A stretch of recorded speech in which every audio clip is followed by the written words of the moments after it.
Morning. Ako guys, si Daisy Bahala. Background ako dati is estudyante. So, nag-eskwela ako sa isa sa pinaka-ilado na eskwelahan na rin sa University of Mindanao as a accounting student. So, fresh graduate ko sa high school. Eskwela ko sa college. Kumbaga, kato na time is kumbaga na-involve ko sa mga barkada. So, sa ako na side is, kumbaga, same sa ubang teenager na kumbaga, dili gusto o kanang ma-left behind good. So, gusto na ako, kauban ako pero ako mga barkada. So, nag-eskwela ko as accountancy. Actually, dili din ako sa line. Kaya ako ang line is, gusto na ako mag-business. So, kato na time, ang nagpa-eskwela sa ko is akong ate. So, wala akong nagtawag eskwela.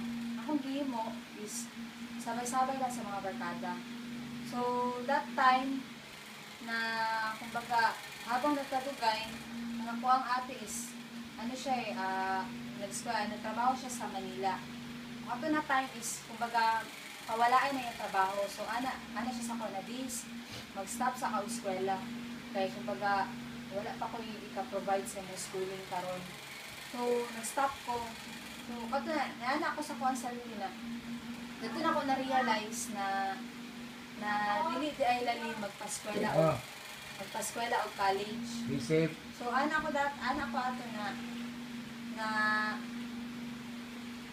kung tagaan lang ko og chance na maka-eskwela ko usab, magtarong na gyud ko. So, nibalin ko sa eskwelahan na ang ako ang eskwelahan lang is Saturday and Sunday.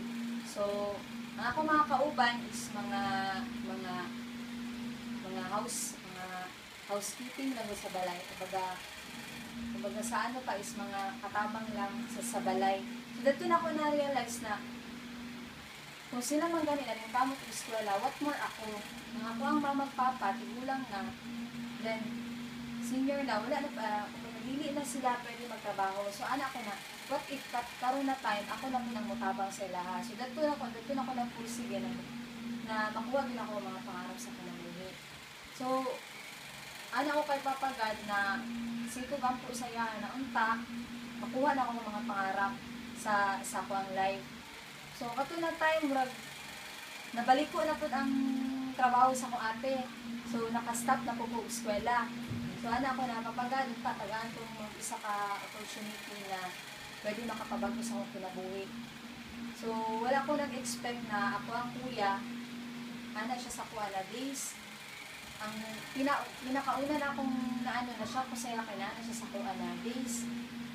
Kabalo ko, nakay mga pangarap sa mo ang sarili. So, di na ako makasupport sa mo, makanino naman ko. So, na ako ihatag sa mo na opportunity na pwede mabago mo ang kinabuhi. So, anak ko na, sige, attend ko sa training. Dito niya i-introduce ako ang AIM Global. So, karon very, very blessed kay ko kay, syempre, gidungog sa Ginoo ako ang ampo. So, anak ko sa akong sarili na, AIM Global is isa ni sa ako ang sinusohon kay kabalo ko, dali na ako makuha ang ako mga pangarap sa kinabuhi. So, ang pinaka-main reason po na ako, nag-join ko sa AIM Global is para sa akong family, sa akong mamag, sa akong papa, and sa AIM Global po, dali na ako nakita ang reality sa kinabuhi na dapat ay, since may edad na ko, 18 pataas na ko, mga 20 na ganit ko karon, dapat ako na po ang mubalo sa kuang ginikanan. Dili kay sila lang pero may ang muhatag sa kuha. So, pinaka-main reason is sa family. Then, gusto na ako makuha ako mga pangarap. Kaya ako mga tao, taas ko yung pangarap sa kuang kinabuhi. So, dili ko gusto nga naranasan sa ako ang future family ang ako ang naranasan karon. So, sa mga tanaw karon, hope na inspired ta mo lalo na sa mga estudyante na gusto din ninyo makuha ang inyong mga pangarap.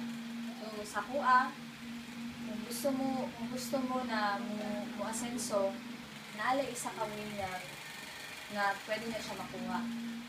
So, AIM Global is one of the way para makuha na ang mga pangarap. So, unta, sa inyo nga karon kung ako manggani naka-join ko sa inyong global estudyante pangitaan ako siya paagi ng utang ko what more kamo na ang uban sa inyo na trabaho uban professional ako estudyante lang so ato lang and thank you God bless.